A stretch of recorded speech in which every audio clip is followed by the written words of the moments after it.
সাথী আলিজার রহমান এবং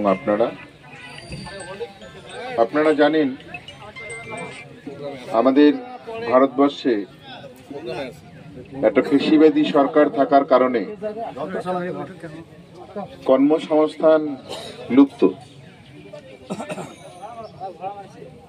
এতটাই কর্মসংস্থান আমরা পাচ্ছি না, মানুষের জীবনযাত্রা বা জীবনের সংগ্রামে আপনারা রাস্তায় উঠে কাজ করেন,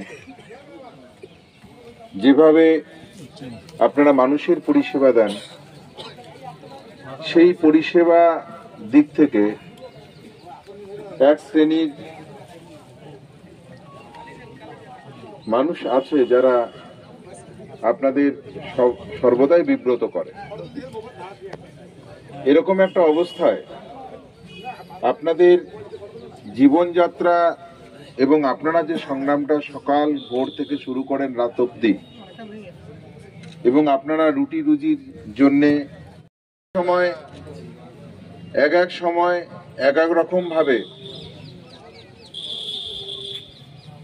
পুলিশ আমাদের উপর একটা নির্যাতন চালায়। কখনো গাড়ি অ্যারেস্ট করে, ড্রাইভারকে অ্যারেস্ট করে, গাড়ি আটক করে। এবার মানুষ তো শহরে যাবে, হাই রোড